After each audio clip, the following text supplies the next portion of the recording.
What is up, YouTube? I'm Devon DaVinci, leader of the Renaissance crew, and you're watching DaVinci Reacts. Today I have a video. Well, the reason I'm reacting to this video is because one, it has stuff in it that I'm imagining I haven't seen. Um, this is a topic that it's interesting because when it comes to Michael Jackson, there's a lot of um, tabloid stuff and rumors and things like that, and anytime I can get a look into the man behind the music, I'm always a fan of it. Now, before I get started, the reason I'm reacting to this is because I got my shirt, which maybe I'll leave a link for where I got the shirt. Maybe I won't. It depends. But this, it got me into a Michael Jackson mood. So I usually do what I like to do every once in a while, which is I'll go on YouTube and I'll go look up like reaction videos to Michael Jackson stuff. Usually first time reactions. That's stuff that I like to watch. But like I said, I am a fan of the man more so than even the musician. I'm more of a fan of Michael Jackson, the person. Like I've already told you guys my story of Michael Jackson. I was someone that believed in the accusations and everything during the trial. But then afterwards, when not me personally, but I was reading a thread where two people were arguing, and somebody in the thread said, well, why don't you look it up? And for some reason, it clicked with me like, all right, well, why don't I look it up? Like, let me go ahead and look and see so I can prove one way or the other something happened or something didn't happen. And the more I like researched into it, the more I learned I don't think this happened. And it shocked myself because it's like I was convinced that he was like guilty, but then I did research. It was like, okay, I can't honestly say that I think he did it. And the more I studied it, the more I got into who Michael Jackson was. And like now in this day and age, I can safely say that Michael probably had a bigger impact on me than I can think anybody else in my entire life. Like when it comes to turning me into a skeptic, a lot of the stuff that I believed, I've like put under a magnifying glass and changed a lot of things about myself because it opened my eyes to doing research and looking into stuff and not judging something based on my own like emotional response, but more so evidence and facts and things like that. So I can definitely pinpoint that specific moment as to why I became who I became or who I am today. But one rumor that definitely sticks around with Michael Jackson is the whole stuff about him being gay and everything else. And honestly, it doesn't matter whether he was or wasn't. Like if it turned out he was gay, it wouldn't change my opinion on him at all. And it's funny because a lot of people that attack him are people that claim to be like supportive of gay rights and gay people and things like that. But then they'll turn around and use it as like an insult against like Michael Jackson, for example. But with that being said, let's watch this, see what it has to offer. And afterwards, I might get deeper into social media and, well, cancel culture and things like that. So let's jump into it and see what it has to offer. Oh, by the way, before I start, this video was made by monkeymjj. I will have a link for their channel at the end of this video. The last 30 seconds, you'll see an icon pop up. If you click on it and it'll take you to their channel. You can watch their videos, like, comment, subscribe, all the other good stuff. And with that being said, let's jump into it. And if people hear a lie long enough, people believe it. The people have lied on me. I'm a Black American and I'm proud of it. And I'm honored of it. I might also be pausing to address some stuff. A room where I don't bleach my skin. I'm not gay. Okay, I'm gonna stop it already. Assistant comes in like I'm gonna try to stop it right here for a second. Now I will say, I'm gonna say some stuff that a lot of people that hate Michael Jackson are not gonna like, and I might say some stuff that people that are fans of Michael Jackson aren't gonna like. So this is the first thing I'm gonna comment on: the skin bleaching thing. Michael Jackson. Let's go ahead and end this straight up right now. Just end everything. Michael Jackson did bleach his skin, but there's a reason for it. He bleached his skin because he had a skin situation. The vitiligo thing was real. His autopsy did confirm that he had vitiligo. if you look at pictures and stuff like that, maybe I'll put some pictures in this video. You can actually see he has vitiligo. But one thing he did, and I'm saying this because I was watching a Vlad TV interview where, what was her name? Linnell said, like, "Oh, Michael Jackson, why didn't he just use makeup to make himself darker? Why did he make himself lighter?" And again, that's one of those situations where people don't bother to research. If you looked into the story of Michael Jackson, you would know that early on when he first got diagnosed with vitiligo, he did use makeup to match the dark sides so that he would look blacker. I mean, matter of fact, if you look at the Thriller music video, Michael's a hell of a lot darker in that video than he is in real life. Like, the reason for that is because he used dark makeup to block out the white blotches. If you look at his, if you've ever seen a picture of his glove from the what was it? The Motown 25 special, the original glove. If you actually look at pictures of it, because it was up on auction, they had pictures of it. You'll see that around the rim of the wrist, there's dark makeup all over it. And one of the reasons why he started wearing the glove was because he got vitiligo. Yeah, just to clarify, Michael Jackson did bleach his skin. He did have vitiligo. Early on, he used makeup. But once the spots became overwhelming and the white outweighed the black, he just used the cream to help mask the black spots instead of the white spots. Now, people ask, well, why did he do that? Da, da, da. Why didn't he just, accept who he was? Well, he didn't have to. He's in the public eye. If he feels this is what he wants to do and it makes him comfortable, then by all means, who cares? Like, that, it's his thing. If he wants to do that, let him do it. Did he have to lie about it? Not necessarily. I felt like Michael, it would have been better if he would have came out early and said something.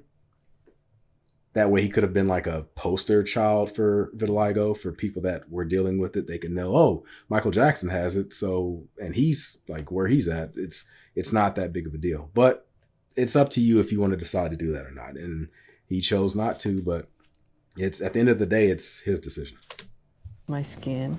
I'm not gay. All that out of 13 seconds. The assistant comes in, like, you guys can have a seat. So we sit down.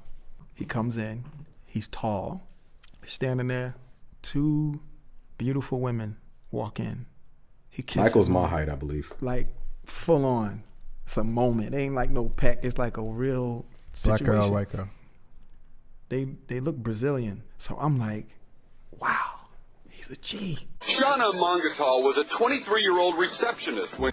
It's funny that he asked the question, black girl, white girl. It seemed a lot of times when you hear people ask guests questions about Michael, you can almost hear or you can almost feel like they're trying to create a narrative. The reason he asked that, because he wanted to see, like, does Michael like black girls or likes white girls? And if he would have said white, and it's like, oh, Michael didn't like black people or didn't like black or something like that. And it's funny when you consider, like, when you look at all Michael Jackson's music videos, like almost every single one, the female lead counter to him is usually always black. Except for the You Are Not Alone video where that was Lisa Marie Presley, his wife. But almost every single other one, the lead was black. So this idea that, like, Michael didn't like black people or didn't like the fact that he tried to turn himself white and all this other stuff, it's a really stupid argument. she first met Michael. He is a normal man. He's a red-blooded man. He's very flirtatious. He loves women. 1988, and Michael was at the height of his fame. I had gone to New York to see him on his Bad tour. He performed a concert at Madison Square Garden. And by some stroke of luck, I ended up in his hotel room after the show at this after party that he was throwing. And Michael was there. And eventually Michael came over and introduced himself to me. He reached out his hand to shake my hand, and I shook his hand. And then when I tried to let go of his hand, he kept holding on to my hand. And then he slid his hand all the way down mine.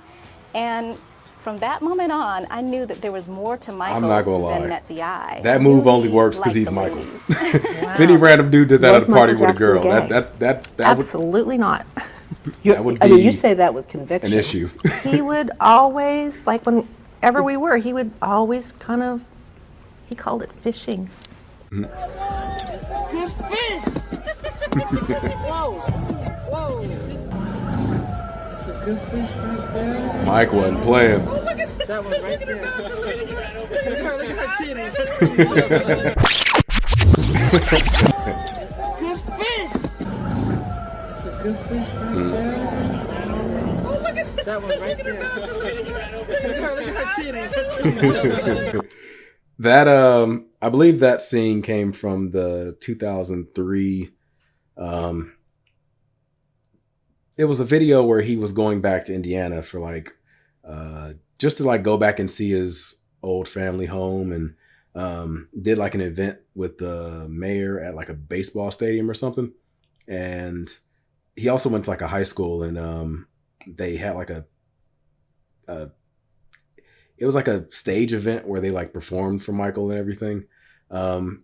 It's a very funny video because like Mike's in the limousine and they're talking about like new dance moves and like spraying perfume, and Mike, oh my God, if you see how much perfume this man puts on, I don't see how you could sit in the limousine with him, because it's like, when I say he sprayed him, I would have to say he sprayed that cologne on himself at least 40 times. Like, there's no, unless that's the lightest smelling cologne ever. And from what I've like researched, I heard he uses like, what was the name of that cologne? Some type of Tom Ford or something. It was something like that. But he sprays like it was a damn ritual. I don't know how you could be within 40 feet of the dude without like being overwhelmed by the smell of cologne. Like it was nuts. But yeah, if you get a chance, check that out. It's very funny. Hey, why down there? Michael, good down there's a new statement, fashion statement. Yeah, it's like, Look at this drive. It's new fashion. Your hand. It's new fashion What? statement. It's new fashion statement. Stop! It's gonna start burning. It take me to the hospital. You're so strong in here. Oh my God. Imagine how it feels. Imagine how it feels down there. If it's burning over there. No more, no more, no more. Oh my God. Please. That smell good. But You gotta get that little hole right there. Because if you do the heavy lifting too many times, it will shake it off. Called it fishing. He'd look around for all the hot Also, I can already see it. Get some more fish right there. Everybody that says like Michael's gay, and I don't know if I can say the word without YouTube getting, Michael was thirsty. I don't know if I can say the word without getting in trouble with YouTube, but you know what I mean. A hedo, if you know what I'm saying. All the people saying that, it's like, it seems like people just care about being in the negative. Because the very same people that'll say that, they'll watch this and be like, oh, Michael Jackson is misogynistic. He's a womanizer. He sees women as objects. That's why he calls them fish. He doesn't treat them like no. And it's like, but didn't you just say a second ago you thought he was gay? Didn't you just say a second? Like, I could already picture some people like doing that when they see stuff like this. And he's, oh, that circle, that one's really hot. Oh, look, look how her hair just swirls. She's So hot. you don't think that was an act? No. What? That That he was doing for me? Yeah. No, absolutely not. did he ever comment on young men? No. Again, the questions. You I can don't see think they fully got how much of a I think he, real like, man flirted with he Karen was, Faye coming a from a bit, too, different didn't generation, a different conception, of the way to be masculine. In talking to L.A. Reid and in talking to Teddy Riley, guys who spent a lot of time with him, New Jack they Swing. both told me Love New stories Jack about Swing. these women in the studio. Okay, I mean, it's an interesting thing. I was, everyone has their perceptions of what Michael was about. But I tell you what, L.A. Reid is a guy I know very well. I know Teddy Riley very well. These are very straight guys. And they're telling me that Michael had fine-ass women in the studio hanging out with him. To be around the turn of the century. So he goes to a party with Michael, Michael's asking him, where's Beyonce? Because he's never met Beyonce at this point. Because he wanted to see her. And he made a reference about her derriere. I've never heard someone use the word. He comes over and I've never heard someone use the word derriere and not be like sarcastic. It's very interesting he chose that word. Introduced her to Beyonce. Then Michael sees a woman in the crowd and bring her over. Michael chats with her. Michael does not take her phone number. As any well-known star knows, you never take the phone number. Your man takes the phone number. So this guy ends up getting the number from Michael. So it's interesting that there's this whole narrative about Michael as a heterosexual male, hanging out with guys I know who are very heterosexual male. You know what I'm saying? So then I go and I find Mike. I'm like, Mike, what's up? What you doing here? Yeah. Thanks for coming. Then so I get him a booth. We go to the booth. We start chit-chatting. And so right there, he has his arm, bring that up so they can see his arm around me. But then you don't see the shot of him whispering in my ear. Right after the shot was taken, he whispers in my ear. He says, where's Beyonce? Really? Really? Wow. Sound like Michael's on a mission. Wow. Came to the party to holler at Beyonce. This was before Jay-Z though, you know what I'm saying? He came to the party to holler at Beyonce, finds her and dances with Beyonce in the party. Cool. Yeah. Mike was smooth, Jack.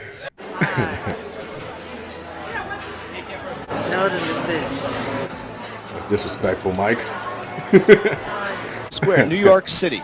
New York City, where people have come together at a time when we need everyone to come together here in Times Square. All brought together by this man in the blue shirt, the invincible one, Michael Jackson.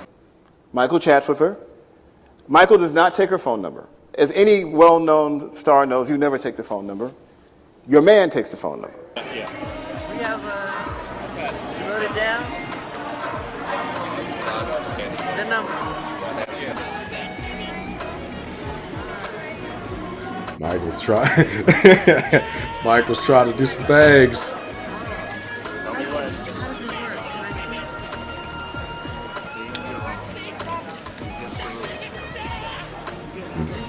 This is funny.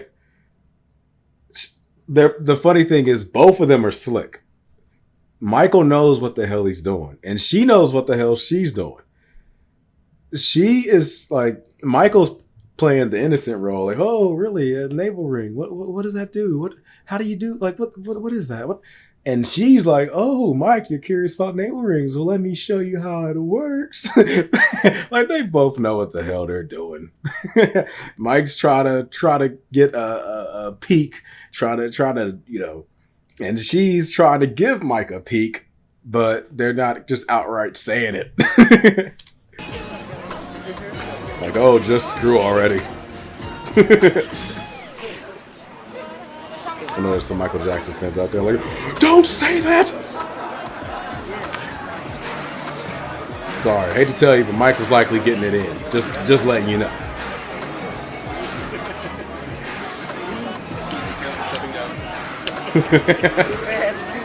See? He was ready to go right to the there in front of everybody. Yeah, let her. Let her. She won't hurt you. Go ahead. Won't you give your heart quick? Of course. Give me more than a hug. Won't you give your heart quick? Of course. Give me more than a hug. Won't you give your heart quick? Of course. Give me more than a hug. See, this is grooming. It's grooming. Michael Jackson with his influence. He shouldn't be saying this to fans because they'll do it. How many YouTubers got in trouble for stuff like this? Michael, you're overstepping your boundaries, man. But yeah, this was a segment from the Living with Michael Jackson documentary, which is interesting because right now Martin Bashir is going through a lot of shit for his Princess Diana interview. And a lot of people are saying like, hey, you guys need to check out the Michael Jackson thing too, because there was likely some shady stuff going there also, which is true. In order to get the interview with Michael Jackson, Martin Bashir forged a fake note from Princess Diana saying that she was a fan of his interview. She really liked it and liked how it turned out. And that decision, or Mike seeing that letter, is what let him bring Martin Bashir into his life so he can do the interview, because he was like, oh, well, this guy did an interview with Lady Diana and she appreciated it. So that right there is all I need to hear, because Mike trusted Lady Diana a lot. But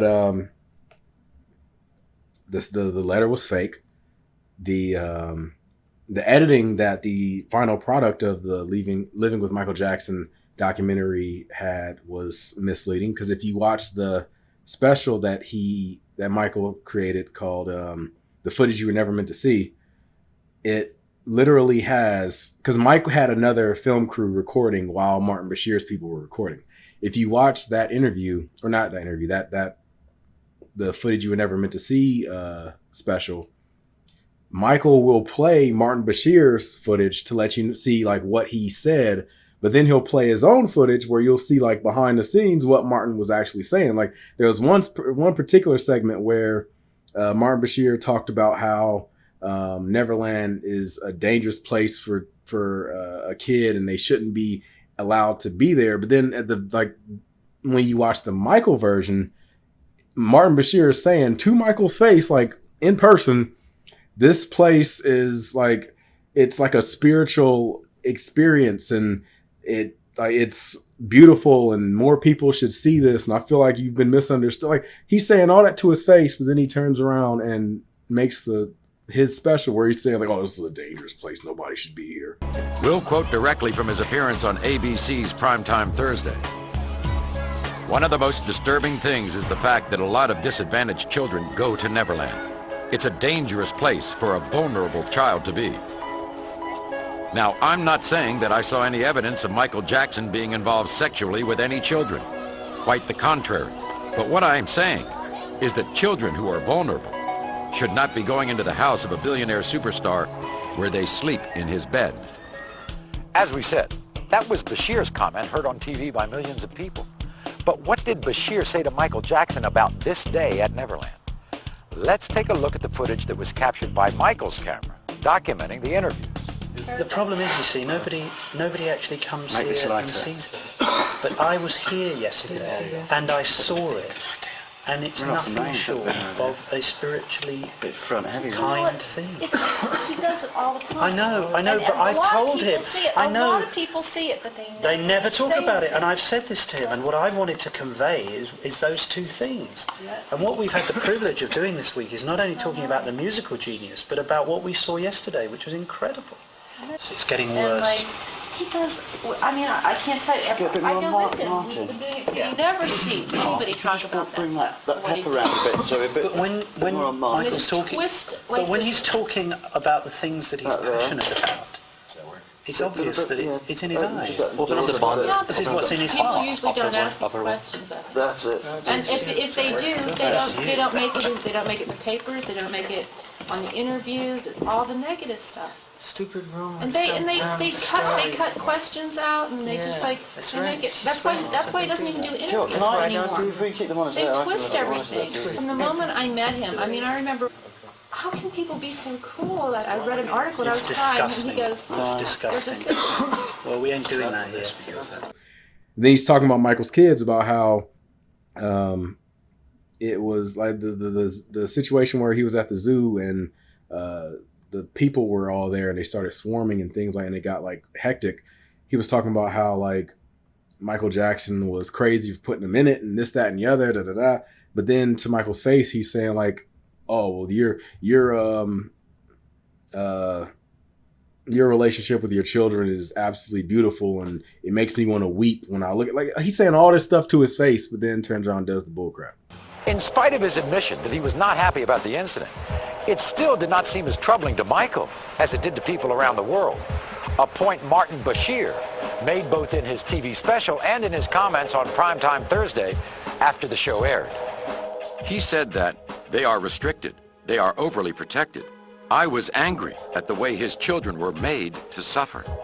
What he said about Michael's parenting skills in the footage that was not aired appears to paint an extremely different picture. And we must stress, what you're about to see and hear happened during Bashir's final interview with Michael, long after the incident with the baby on the Berlin hotel balcony. One of the things that I noticed about you over the last year is your relationship with your children. And I have to say to you, and I didn't know you before, and you haven't put on a front, your relationship with your children is spectacular. I love them. And in fact, it almost makes me weep when I see you with them, because your interaction with them is just so natural, so loving, so caring. Thank you so much. And everybody who ever comes into contact with you knows that. I'm crazy. I would die for them. I'm crazy about them. And I tell them. I look into their eyes every day. I make sure I do it. I say, look at me. I say, I love you very much. In the eyes. What they actually say to you is they love you and you say, I love you more. That's what you say every single time. Say that, right? That's your phrase, and I've heard it. I've heard it once. I've heard it a million times. Yeah, and they say such sweet things sometimes. Like, and I didn't tell them to say it. They say it all the time. Like Prince will come to me and say, Daddy, thank you for giving me a brother. All the time. You know, parents will say that too. Thank you for giving us a brother. You know, and I would like to have more children. That's another thing that kind of like led me into the other direction. I met him first in '77 when they were first signed to Epic Records and did a first project with Gamble and Huff called Going Places and worked with him. But Emilian, when you hear people make the allegations that he was... I believe the interviewer was the dude that had the fly that flew in his mouth. What the fuck is it? I'm tired of this country ass. I think that's him. To convict a person when he's dead is like, okay, you know, he's not here to defend himself. So, okay, let me stop and say this real quick. The whole argument about defending someone when they're dead, I think you throw that out the window. Like, if someone committed heinous acts when they were alive and we don't learn about it until they're dead, we don't just ignore it simply because they die. Like, you can definitely put someone's legacy under a spotlight and see okay, what happened? What was going on? Like, imagine if like the Allies never discovered anything Hitler ever did until after he died. Up until then, he was just seen as a leader of Germany that took them out of wherever they, like, out of the Great Depression era into being a superpower-esque country, or Stalin, or, you know, just anything. Like, you could take a criminal, like somebody that was, like, let's say O.J. Simpson, for example, was seen as this legendary football player and this funny actor that appeared in comedy movies and this, that, and the other. But it wasn't until after he died that we found evidence that he had something to do with Nicole Brown Simpson's death. Does that mean we don't question it just because he died? No, it's open for anything. But with that being said, you should still investigate it and see. Don't just look at the accusations and just go for it. All I'm saying is, if you really give a damn about this case, this story, enough to get on the internet and talk shit, I think that you should at least take the time to look into it and research. Because a lot of people that make judgments about Michael Jackson and, you know, try to condemn him or whatever else are usually people that never bother to actually like do the research and dig deep into it. If you ask them about the finer details of the cases, whether it's the 2005 trial or the 1993 accusations or anything like that, they never have the full details. They always have like a very vague knowledge of the cases. But then when you try to present it to them, usually they'll like double down and be like, nope, I don't care. I don't care. I don't want to listen to it. I made up my mind and that's it. And it's like, why would you have that type of decision? Like, why do you get paid to think Michael Jackson was guilty? Like, why are you so hell bent on making sure your mind isn't changed? I mean, if there's evidence that shows that the dude didn't do it or likely didn't do it, wouldn't you want to like look into it? Okay, I want to make sure. Like, do you want to know the truth, or do you just want to know if, like, you just want to find evidence that proves what you want to believe? What can you say? But then my thoughts are, you know, I knew Michael as I know a I'm different talking person. a lot.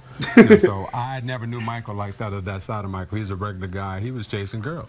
Yeah, we knew him to do that. He was the big girl chaser. Never.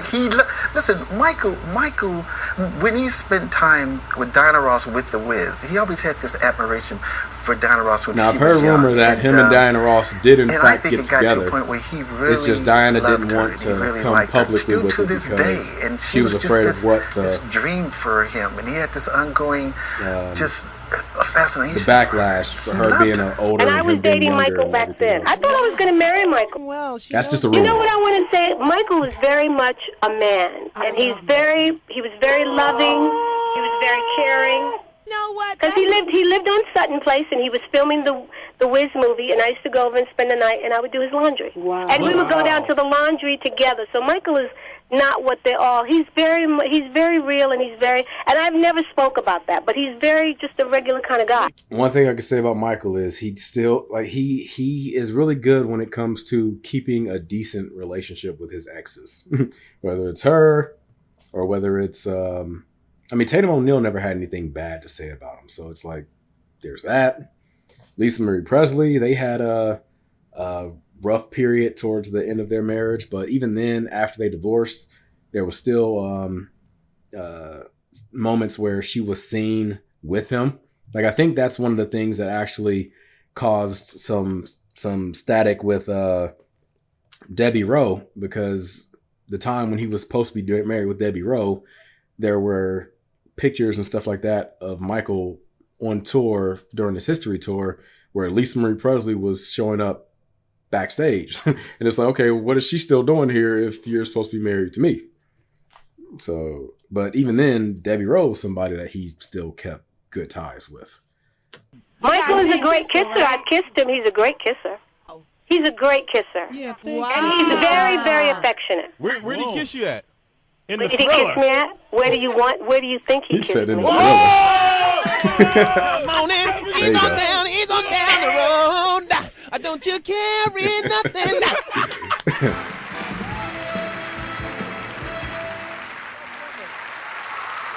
I feel like her answer was probably more innocent than it actually was, but it implies a lot.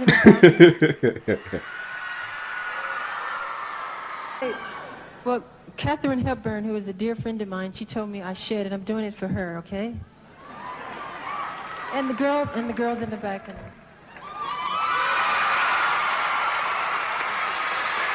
There's a segment during a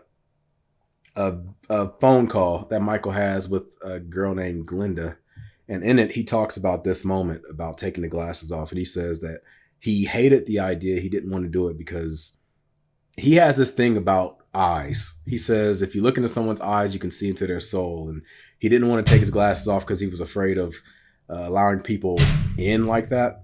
He didn't want people to look into his eyes because he said that he has a lot of pain and hurt and stuff. And around this time, this was before anybody really like got an idea of how Michael's childhood was and like with his father and things like that. So at the time, he probably felt like, well, you know, I have this abusive upbringing and I don't want people to see that. I want to come off as like, this is all me coming off out of my head. I have no proof of anything. I'm just saying it. But I would imagine it's like I have all this baggage and I don't want people to see it. I want people to see me for, you know, just Michael Jackson, the entertainer. I don't want people to see the personal Michael, the one where everybody that knows him tells you like he was super quiet. He sat in the corner and, you know, just been to himself. He doesn't really talk to people too much. He always has like a sad look and things like that. Maybe he didn't want to make that come off, but that's my own opinion about it. Guy, he was chasing girls. We knew him to do that. He was the big girl chaser. Called it fishing. He'd look around for all the hot girls.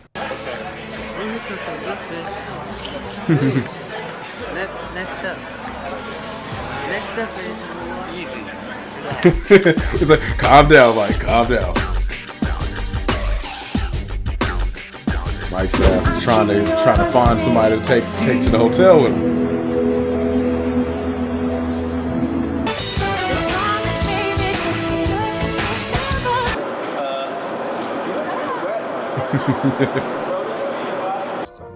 But I can sit here under oath or any other way you want it, and I'm a staunch Catholic. I'll swear on the Bible. Michael is not gay, nor has he ever been gay.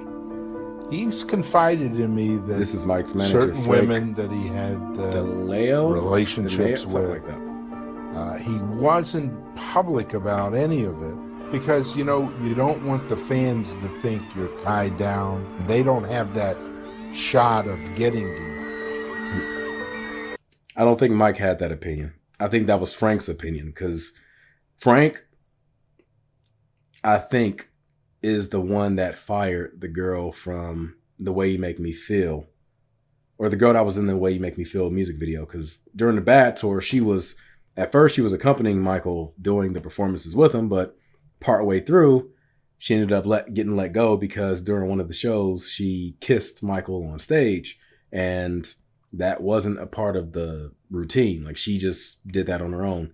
And Mike didn't necessarily have a problem with it, but from what I understand, a lot of Mike's people didn't like the idea. And chances are they probably didn't like it because they wanted to preserve the image of Michael being single. Where it's like, based on how she says it, and sometimes people will say stuff that, you know, maybe something did happen, maybe didn't happen. She could just be bullshitting for all I know. But based on what she says, her and Mike definitely had something going on. Now, she don't know if it was like, if Mike saw the relationship the same way she did, but there was definitely some mutual feelings going on there.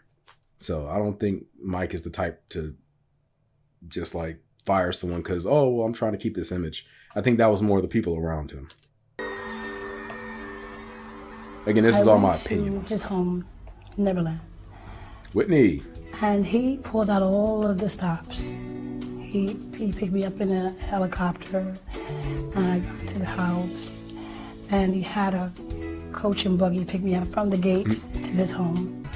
Michael told I think that's the video where she talks about bubbles. Being on the set of a movie, and one of I'll tell that story real quick. She continues with that story where she talks about how they were having dinner, and she took her shoes off. They were at the dinner table. They were having dinner, and she says she feels this like wet feeling on her toes, and she thinks in her head like, did Mike just go under the table and start licking my toes? Like, what's going on? So she says she steps back and she looks, and it's Bubbles the chimp licking on her toes. And she said she looked at Michael and was like, "Hey, Mike, look, I don't know about if this monkey keeps licking on my toes, I'm gonna take the monkey home. Like, the monkey's coming home with me." told me about being on the set of a movie, and one of the leading ladies invited him to her room to watch a movie, and I guess they were saying would be she jumped his bones. I know some of the stars that Michael had been with. I'll take that to my grave. Was he a pedophile? No, we don't believe so. I don't believe so. Not at all. Being a father myself and being a man, men know men. He had the desires of women like we do. In fact, they say he had at least 2 girlfriends, dispelling that other rumor. We had a curtain that covered the back seat. You couldn't see in the back seat. They talked back there, and you know. This is a segment from that movie, Searching for Neverland. Or chewing loud gum. It sounds like you're chaperoning 2 teenagers on a date. That was cute for us. Right. You want to be honest? There was a girl that I took from that party back home, and I couldn't stay there and do it. Well, actually, I saw Michael take a girl home from his own party too. That was Aaron Carter. Now, Aaron Carter, he comes out and he continues to say Michael never did anything inappropriate to him. He did say there was one situation that was interesting, but he says that nothing happened. In that situation, he says that he was staying at Neverland. I don't know if he was in Michael's room or if he was in a guest room or wherever he was, but he said he was staying at Neverland, and he woke up and like Michael was like looking at him, like staring at him. He was like, okay, what's going on? But like Michael was just like watching him, and he says like it was weird, but like that was it. Like Michael never did anything to him, never made any like inappropriate anything to him like that. He just said like that's the one situation. I was like, interesting. Since then, people have come out, tried to get him to say stuff against Michael. He's to this day has said nothing between him and Michael's ever happened. Same thing with Macaulay Culkin. People still to this day try to say, no, you were really molested. You don't know it, but you were molested. Macaulay Culkin's like, I think I know if I was molested or not. I wasn't molested. Sorry that you don't. Sorry, that's not the way you want things to go, but that's not how it went. Stay there and do it. Well, actually, I saw Michael take a girl home from his own party too. But I heard him mention this idea of pornography. His. Well, he's correct. They found approximately 90 girly magazines in Michael Jackson's home. Playboy, Hustler, Penthouse. His fingerprints were on them. He had bought them. They never found any kiddie porn on computers or anywhere else. And I used that fact in my closing argument to explain why this guy is not a pedophile. So, a lot of things that the media picked up and gave you a surface impression about were not at all what they were made to seem. Yeah, I mean that right there. In a list of things, when I get angry enough, I write down what I want to say and what I want to talk about to set the record straight. Because you get to a point where you get tired of people lying. I get tired of situations like this, where people completely lie on me, and I'm sick of it.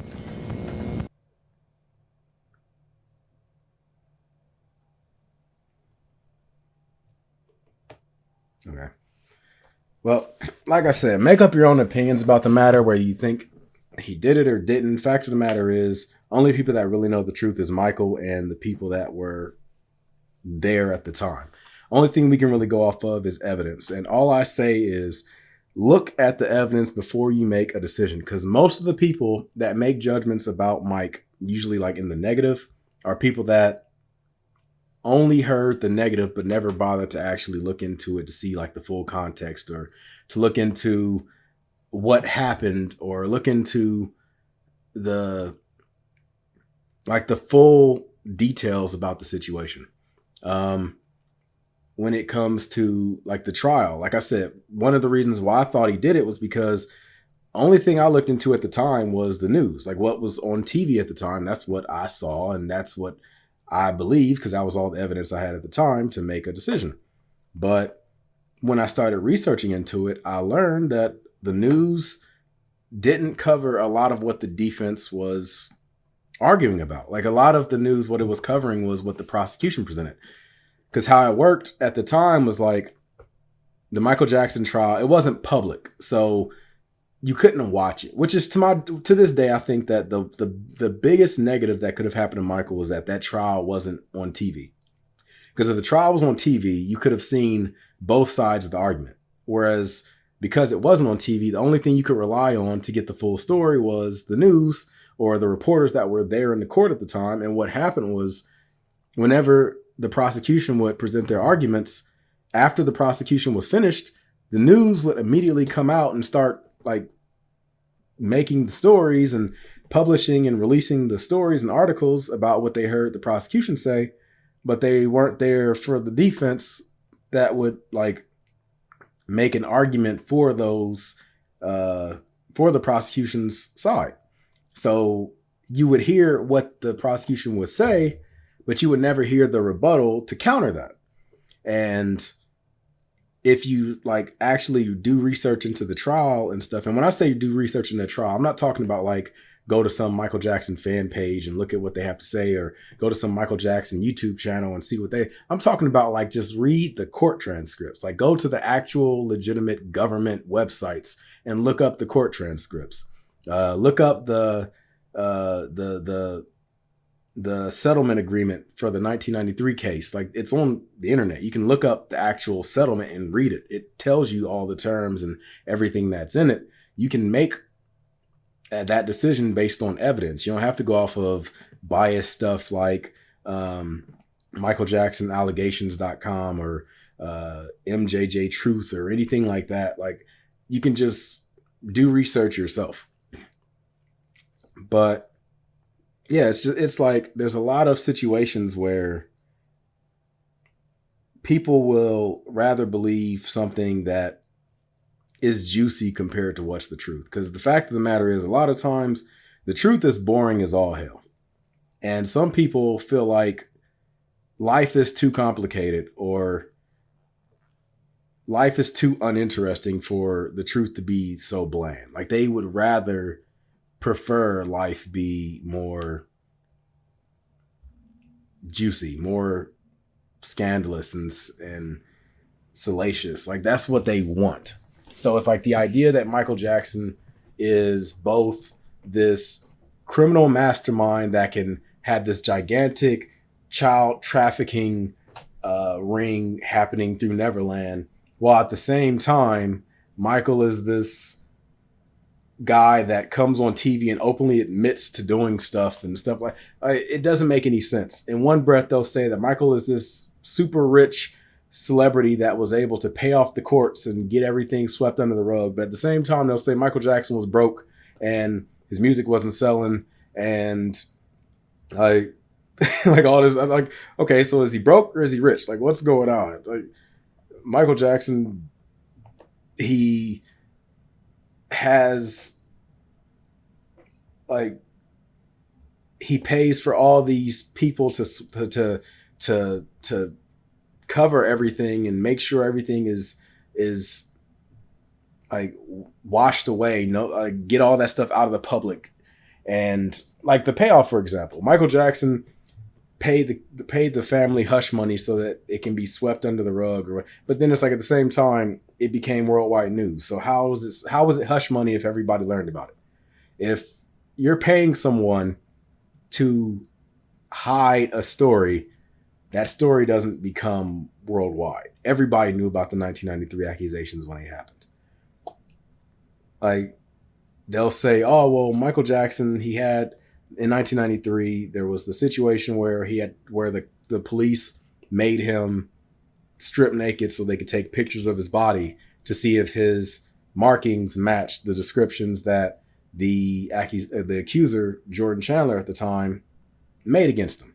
And some people will say, oh, well, the markings matched. Like the description that the kid made of Michael's genitals, it matched. And that's how you know he was guilty. But it's like, if it matched, why didn't the police arrest him? Hell, even better yet, why didn't the police use that evidence during the whole grand jury trial? Like, why didn't they present that? There's a reason why they didn't present it. First of all, the police had a warrant to search Michael Jackson to see if those markings matched. I don't know if you know how warrants work, but if the police were searching for something and they had a warrant to look for it, and they found what they were looking for, that right there would be an open and shut case. Like, okay, we found what we were looking for. That's probable cause enough to arrest him. Like, put him in handcuffs. You're coming with us. Like, if the cops have a warrant to search your house for cocaine, and they go into your house and they see cocaine, that's probable cause right there. They can just arrest you. There's a reason why the police didn't arrest him. There's a reason why the DA didn't use that evidence in the grand jury trial. There's a reason why that evidence wasn't brought up in the 2005 trial, because a lot of people don't realize that the 2005 trial, it had a stipulation in it that allowed previous evidence from other previous accusations to be brought into it. So all the evidence from 1993 was also presented in 2005. Everything. So like they even had the people from 1995 that made the accusations, or at least some of the people. The dad, I don't believe, appeared on trial. And Jordan Chandler, he refused to testify. But his mom, June Chandler, she testified on the stand. They brought evidence from 1993 over to 2005. And with the evidence combined from both 1993 and 2005, they couldn't get him on a single charge, including the 4 misdemeanors that were presented against him. Like nothing.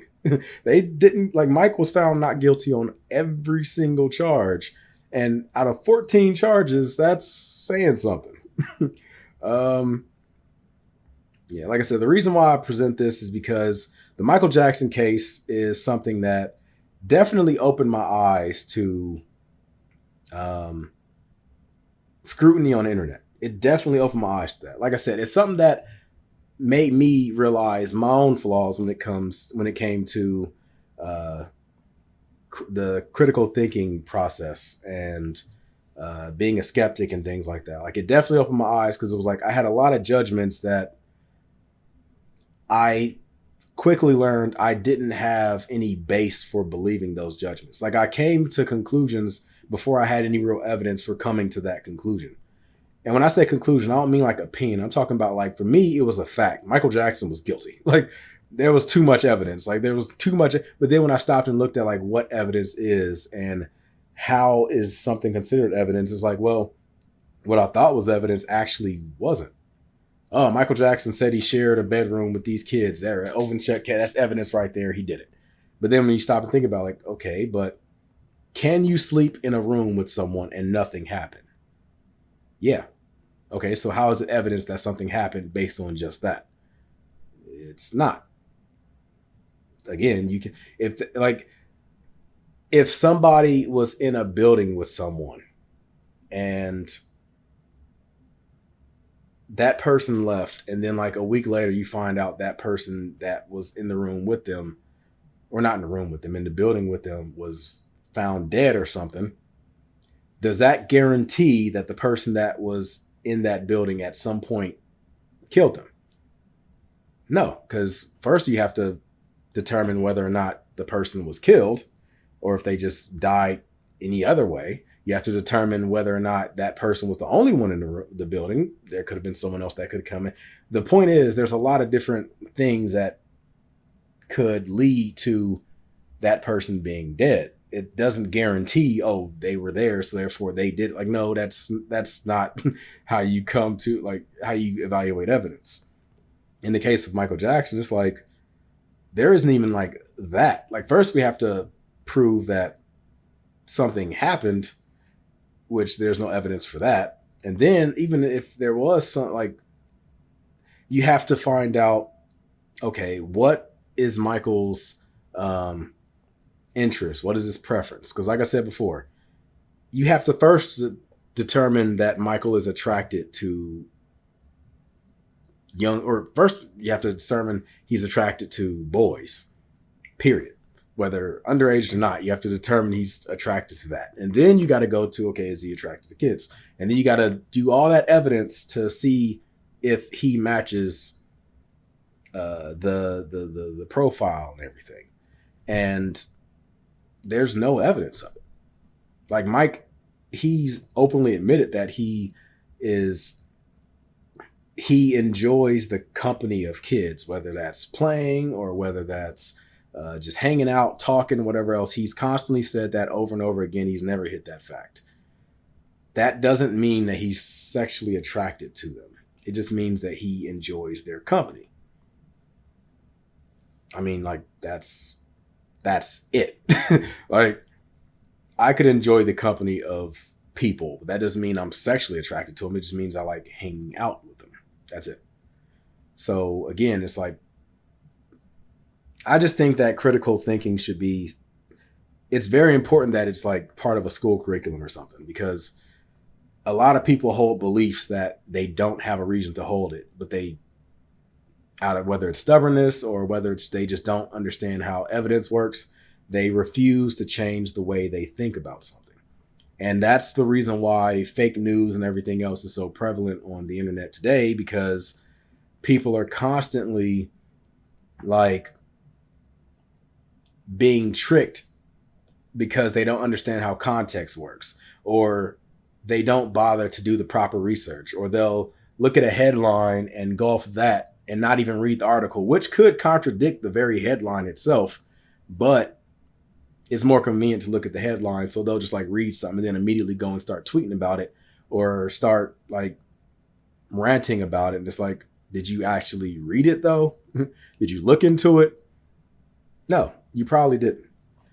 A lot of people don't know how verifying sources work. So they'll read something and be like, look, this says that this person did this. And then the source to be the National Enquirer. Like, okay, did you see the source? Like, did you bother to verify the source or the story or anything? No, you just saw it. But anyway, it's like, yeah. I just think people need to get more involved with critical thinking, because if more people like became skeptical and started thinking critically, fake news would have never even been an issue. Like there would have never been a situation where people worried about fake news. Like I'm someone that's big into politics, so I see a lot of stuff from the right and the left, and it's like you hear from both sides making arguments. If you sit back and actually know how to analyze stuff and look at evidence and things like that, you'll see the bullshit from both sides. Like you'll see the bullshit that's coming from the right, but you'll see the bullshit that's coming from the left. Like you'll see the contradictions, and then a lot of times you'll see the similarities. Like you guys believe almost the exact same thing. It's just that you change some of the actors involved in the scenario, but you want to point the finger at the other person, saying that they're the ones that are the bane of existence. And like it's just like, I don't know, like people, like I tell people all the time, like if I could change life in my image, it would be a dark place. I'm telling you, like, I don't want to say I'd be a dictator, but I'd have zero tolerance for the dumb shit. Let's put it that way. Like, I'm just saying, like, that's the reason why I don't get involved in politics, because I don't have the patience for it. I'm telling you, I put my foot down. I'm not going to say too much. All I'm going to say is I can't stand the dumb shit. Like when I see people say stupid stuff, and it's just like people get away with it because they find their own little bubbles and their own groups where they just like had these echo chambers where they all agree with themselves. And I just want to slap some reality into them. Like, it's not how life works. Life is like this. Sucks to believe it, but guess what? That's how the hell it is. Like, I don't know. It's just like social media just gets to me sometimes. But anyway, I hope you guys enjoyed this damn near podcast. Hopefully you've been enlightened. I look forward to seeing you guys in the future videos. I am somebody that, again, sees myself as more of a Michael Jackson, the person fan, as opposed to the musician. Like, I'm a fan of his music too, but I'm much more of a fan of the person himself. Like, if Michael was still alive and I had a choice between getting tickets to, you could say an infinite amount of tickets. I had the option of having tickets to every one of Michael Jackson's shows, whether it's tours, whatever else, or I could just like go to his house and just chill, like hang out as like a normal person. Hey, what's up, my guy? Like, I would choose the hangout over the tours and the shows every single time. Like, I would just like sit around and I'd like to ask him, hey, Mike, the PlayStation, like I'm a big PlayStation fan. What's your favorite PlayStation game? I see that you got to deal with Sega. What type of Sega games were you into? I saw that you had Akira in your Scream music video. Like, what kind of anime are you into? Around 1997, like the Pokemon craze was going on. Mike, do you know anything about Pokemon? Or is that something that interests you? Like, do you collect cards? Have you ever played the games? Like just questions like that, like stuff that when I was growing up, I would have liked to have had friends that were into. I've told you guys the reason I created this YouTube channel. One of the reasons I created this YouTube channel, one was to try to get better at communicating, because I was someone that's very introverted. I sucked at talking and things like that. So this has helped me out. Another thing that got me into YouTube was creating a community of people that are into the stuff I'm into, because a lot of the people that I hang around with in my daily life are not into the same stuff I'm into. They're not into video games and anime and like the kids stuff, like collecting Pokemon cards and like talking about computer parts and like playing board game. Like, people that I'm around aren't into that. So it's like the only thing I can talk about, or the only place that I can be myself, is here on YouTube, because outside of that, it's just me by myself. Even when it comes to like the atheist stuff, it's like I don't talk about that around people around me because I know they don't want to hear it. So it's like I'm not going to sit here and like talk, but on YouTube I can be myself. I can talk about it, because any other situation, if I try to talk about it, people would be like, all right, well, I don't want to talk about it, or I know it makes him uncomfortable. So I look at myself and go, I don't mention it. Like, don't bring it up. Like, I don't have a problem talking about it. I'm not going to judge you on it, but I know it. Some people like don't want to go there. So it's like, all right, out of respect, I won't mention anything like that. But it's like, yeah, some people, like, I feel like Mike would have been right up my alley. Like, if I talked to Mike about some of the smaller stuff that I'm into, I'm sure he would have been into it as well. Whereas, like, right now, it's like there's not a lot of people I can talk to. Like, King Rutherford is the only person that I know of that I could, like, randomly just bring up anything as far as, like, childish things, and he would, like, pick up on it immediately. Like, if I just text him right now and start talking about, hey, remember when we were kids and we had those Digimon Tamagotchis and stuff? Like, I was thinking about buying one. Would you be interested in get? You know, that'd be cool. Like, yeah, sure. Go ahead and give me the Gabumon Digimon Tamagotchi. Like, like that'd be something I'd be into. Like, just randomly go back and just get a Tamagotchi and start playing with it, or talk about Pokemon cards, or talk about like when I was younger, I was big into Jurassic Park. I collected some of the toys. I always wanted one of those like big rubber red T-Rex figures that came out around the time The Lost World came out.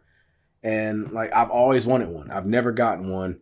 And now they're like collector's items. They're worth a lot of money. I've always wanted one of those. Like, that would be something I'd talk about. Like, hey, I was thinking about getting one of these. Like, that would be something I feel like he'd be interested in. So, I feel like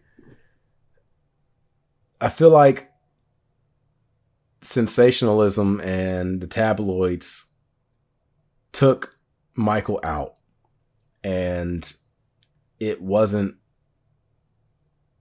I want to say it wasn't necessary, because that sounds like there are situations where it is necessary. But I feel like